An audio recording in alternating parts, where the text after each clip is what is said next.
Bonjour à tous, membres de la Maison de la Famille, et tout particulièrement un gros bonjour à nos amis de la halte, des ateliers. Nous pensons très fort à vous en ce moment. C'est difficile, on doit rester confiné à la maison, donc on va essayer de tenter de se divertir. Pour ça, nous avons créé une plateforme en ligne avec diverses activités. Donc, Christine travaille sur des projets en ce moment. Nadia travaille pour vous aussi, à préparer la Maison de la Famille pour quand on va se revoir. En ce moment, je travaille en lien direct avec Déby, avec Joanne, Marc-André, Cynthia, Mélissa, Julie, toute l'équipe. Tout le monde est là pour vous, on pense très fort à vous. On ne vous oublie pas. Et pour maintenir ce lien, de mon côté, j'aimerais bien commencer à travailler sur des petits ateliers de lecture.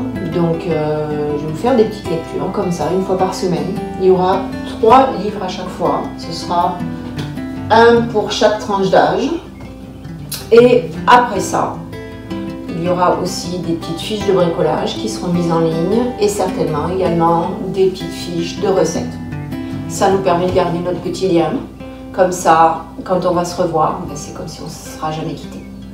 Donc on vous embrasse très fort, prenez bien soin de vous, prenez bien soin de vos familles, soyez gentils avec vos mamans, vos papas, avec tout le monde, pas de bêtises, les enfants, n'oubliez pas, et à très vite. Donc voici notre premier livre pour la sélection du jour. Celui-ci, ça concerne vraiment les bébés. Donc c'est Qui a écrasé mon pâté de Fabienne Tessèdre aux éditions Seuil Jeunesse. Et quand elle était petite, c'était le livre préféré de ma fille. Vous la connaissez, Bianca, donc qui vous embrasse aussi d'ailleurs. Donc on y va. On est parti pour Qui a écrasé mon pâté? Qui a écrasé mon pâté? Il y a des traces de pas, c'est bizarre. C'est toi qui as écrasé mon pâté? Non, c'est pas moi, qui lui crie le chien à tue-tête. C'est pas. C'est toi qui as écrasé mon pâté? Non, c'est pas moi, dit la vache Paulette. Toujours ces petites traces de pas suspectes ici, hein, traces de pattes. C'est toi qui as écrasé mon pâté? Non, c'est pas moi, dit le renard athlète. Voyons voir, qui vient ensuite. Est-ce que c'est toi qui as écrasé mon pâté? Non, c'est pas moi, dit le hérisson à roulette. Oh, c'est toi qui as écrasé mon pâté? Oh oui, c'est moi, dit le loup trouble-fête. Oh, là, le mouton, je crois qu'il n'est pas content. Et qu'est-ce qu'il fait? Méchant! Puis le petit mouton prit la poudre d'escampette. Alors, quand on est à la maison, il y a plein de choses à faire, notamment fabriquer des cabanes, par exemple, avec n'importe quoi, des coussins, sous une table, des nappes, n'importe quoi. Demandez à vos parents, ils vont vous aider. Donc on va lire Choupi fait une cabane. On y va.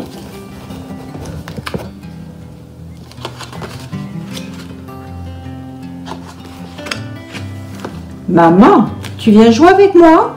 Mais maman est en train de travailler. Je n'ai pas le temps, Choupi. Demande à papa. Les parents, souvent, ils n'ont pas le temps, hein? Mais en ce moment, ils en ont plein du temps. Donc, demandez-leur. Papa, je ne sais pas quoi faire. Tu veux bien jouer avec moi? D'accord, Choupi, mais pas tout de suite. Je finis d'arroser. Je m'ennuie, dit Choupi. C'est trop long d'attendre. Et puis, personne ne veut jouer. Alors, Choupi a une idée. Viens, Doudou, j'en ai assez. On va faire une cabane, tous les deux, et on va bien s'amuser. De quoi on a besoin? Je prends mes petites voitures et mon livre préféré. Et puis mon camion pour tout transporter. Et voilà, elle est chouette cette cabane. Et en plus, c'est une super cachette. Ne fais pas de bruit, Doudou. Tu vois? Regarde ce qu'il a fait. Il a pris des pinces à linge, un drap et il a mis ça sur des fils à étendre le linge à l'extérieur. Ça peut être une idée.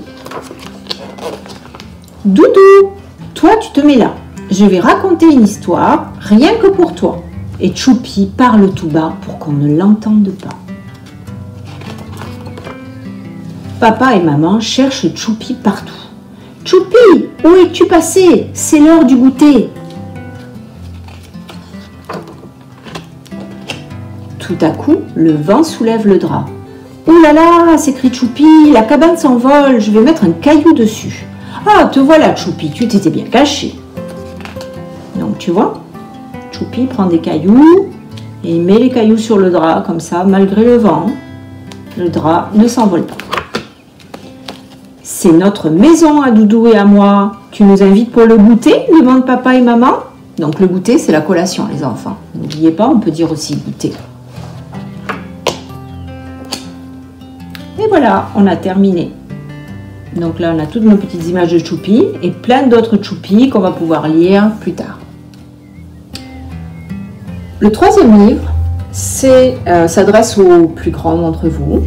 C'est un très très beau livre qui s'appelle Les Enfants de l'eau. C'est un livre d'Angèle Delaunoy et de Gérard Frichetto. Je vous le conseille vivement.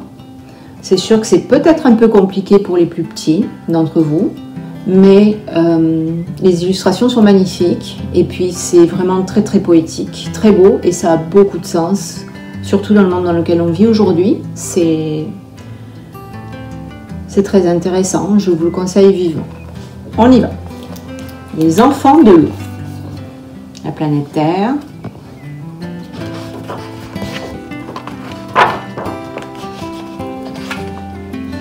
Donc c'est un livre qui va parler un petit peu du point de vue des enfants dans le monde sur l'eau, leur point de vue sur l'eau, vu depuis leur pays et leurs contraintes bien entendu par rapport justement à l'eau. Enfant d'ici, enfant d'ailleurs, enfant de l'eau. Raconte-moi l'eau que tu vois, l'eau que tu bois, l'eau qui te baigne. Pour moi, l'eau, c'est l'hiver. La mer et la rivière emprisonnées sous les glaces. Le ciel et la terre qui se mélangent dans les tourbillons fous. Le frima qui blanchit mes cils. La solitude et le silence de la longue nuit polaire. Pour moi, l'eau, c'est un cristal de neige. On reconnaît bien entendu ici un enfant qui vit dans le nord du Québec, par exemple. Pour moi, l'eau, c'est le barrage, le lac immense qui recouvre ma terre, les caribous et les hommes qui cherchent leurs repères, l'énergie qui galope d'un pylône à l'autre en chantant, les grandes villes où la nuit brille comme le jour. Pour moi, l'eau, c'est une étincelle de lumière. Cette jeune indienne fait référence bien entendu à l'eau qui est transformée en électricité après son passage par des barrages hydroélectriques.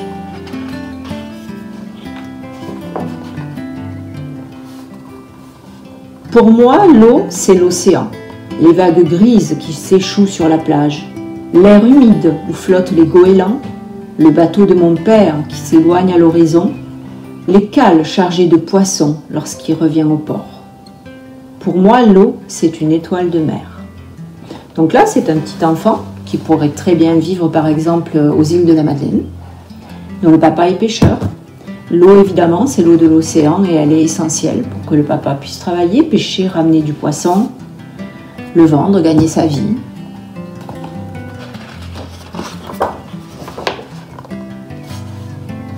Pour moi, l'eau, c'est le printemps.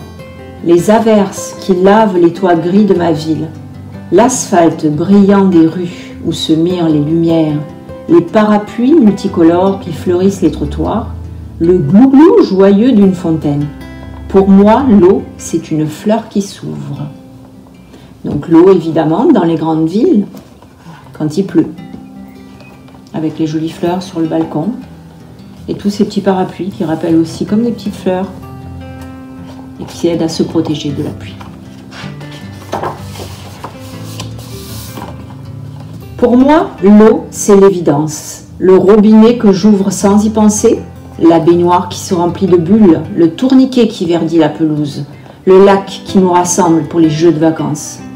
Pour moi, l'eau, c'est un éclat de rire. Alors ça, je pense que ça nous représente pas mal à nous. Hein, on en parle souvent, les enfants, quand on travaille ensemble à la halte. Surtout avec moi, qui vous dit d'arrêter de laisser le robinet couler pour rien. C'est parce que c'est important. L'eau, c'est une ressource globale.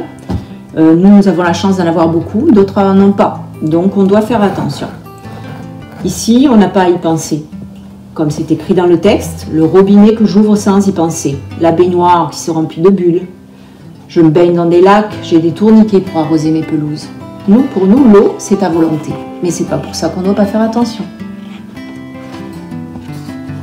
Pour moi, l'eau, c'est la forêt immense, la pluie qui tombe tous les jours, les arbres centenaires qui s'enracinent dans l'onde, le glissement de ma pirogue entre les herbes vertes, la symphonie des oiseaux dans le fouillis des branches. Pour moi, l'eau, c'est le fleuve qui respire. Alors là, on parle d'un peuple qui vit en Amazonie. Les enfants avec lesquels je travaille le savent, j'ai habité en Amazonie et effectivement, nous avons plusieurs fleuves là-bas, notamment le Maroni. Et l'eau, c'est beaucoup d'eau. Il pleut énormément tous les jours. On a beaucoup d'eau. Et c'est pour ça qu'on appelle ça des forêts tropicales, donc parce que vraiment, tout est gorgé d'eau là-bas.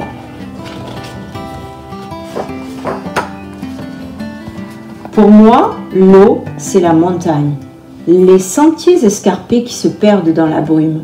La cascade qui devient arc-en-ciel au soleil, mon village isolé, blotti autour du puits, le torrent glacé qui arrose nos jardins. Pour moi, l'eau, c'est un panier de légumes. Alors là, je pense qu'il s'agit d'une petite fille qui vit en Amérique du Sud, dans les montagnes. Et là-bas, l'eau, c'est essentiel. C'est essentiel pour pouvoir cultiver, comme elle le dit, c'est important. Elle ramène, vous voyez, avec... son lama, je présume. Elle ramène un panier de légumes, donc ça leur permet de manger, ça leur permet de cultiver, ça leur permet de boire. Vous voyez, c'est écrit ici, mon village isolé blotti autour du puits, un puits d'eau. C'est important de cultiver cette eau-là et de la préserver. Pour moi, l'eau, c'est la rizière, le quadrillage miroitant des champs inondés, les îlots verts pleins de jeunes pousses. Ma mère et mon père qui repiquent les plants, les enfants et les canards qui pataugent dans la boue. Pour moi, l'eau, c'est un bol de riz. Voici un petit enfant asiatique avec sa famille ici. On cultive le riz dans les rizières. Donc ici, on a les rizières. Les rizières, ce sont des plants d'eau. Le riz pousse ici, il est récolté ensuite. Donc l'eau, évidemment, là-bas, c'est très important également.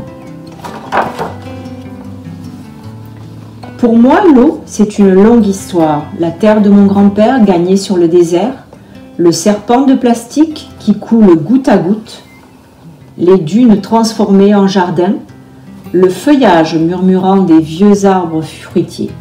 Pour moi, l'eau, c'est le jus d'une orange. Alors là, je pense qu'il s'agit d'un village au Moyen-Orient où sont cultivés... Donc c'est très sec, il n'y a pas d'eau là-bas. Donc l'eau, évidemment, quand il y en a, il faut la garder et surtout il faut l'acheminer.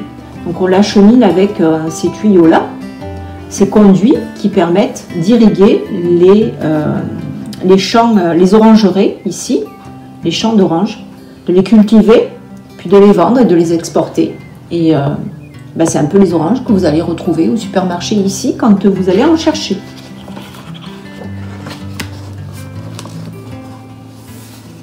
Pour moi, l'eau, c'est la mousson, l'horizon qui se couvre de nuages noirs, le sol crevassé qui n'en peut plus d'avoir soif, les premières gouttes qui éclatent sur le toit, mon visage inondé, levé vers le ciel.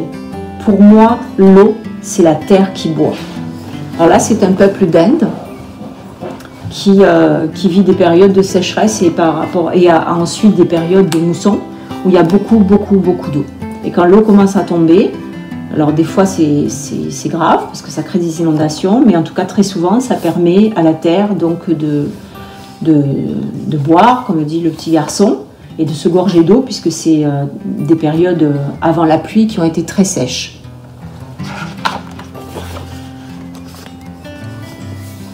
Pour moi, l'eau, c'est la patience, la marche silencieuse dans le sable fin, les outres rebondies plus précieuses que de l'or, les bivouacs en famille sous les milliards d'étoiles, l'oasis au loin comme une terre promise.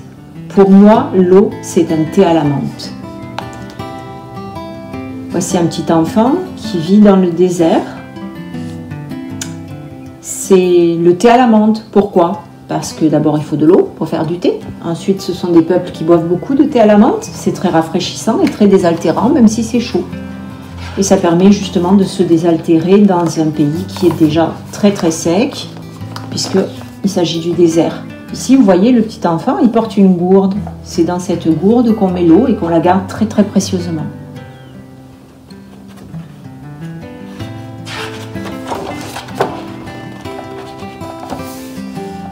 Pour moi, l'eau, c'est un miracle.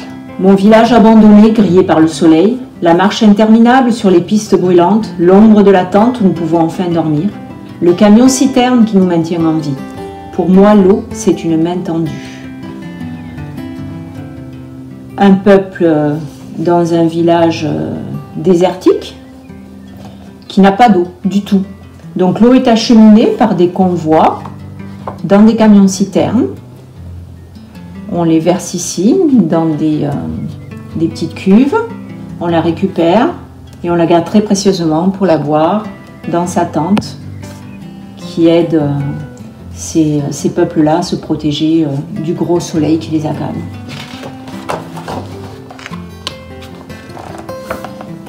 Et toi, enfant du futur, enfant à naître, raconte-moi l'eau que tu vois, l'eau qui t'entoure, l'eau qui te baigne. Pour moi, l'eau, c'est le chant de ma mère, l'océan de son ventre où je me transforme, le cordon nourricier sans lequel je ne peux grandir. Enfant de l'eau, je suis dans cette bulle chaude. Enfant de l'eau, je resterai. L'eau, c'est la vie. Pour moi, pour tous, l'eau, c'est une question de vie. Alors là, on a un petit bébé qui est dans le ventre de sa maman et qui déjà, lui, vit dans l'eau, dans le ventre de maman, ce qu'on appelle le liquide amniotique. Et ça, c'est une autre histoire. Donc, voilà, nous avons terminé notre beau livre aujourd'hui et je pense que ça serait l'occasion de porter une petite réflexion là-dessus avec vos parents, d'en discuter. Qu'est-ce que c'est l'eau pour toi? Est-ce que tu crois qu'il faut l'économiser? Est-ce que tu crois qu'il faut la gaspiller? Toi, tu aimes faire quoi dans l'eau? T'amuser avec? Qu'est-ce que tu aimes? Voilà, parle-en, c'est l'occasion d'une petite discussion.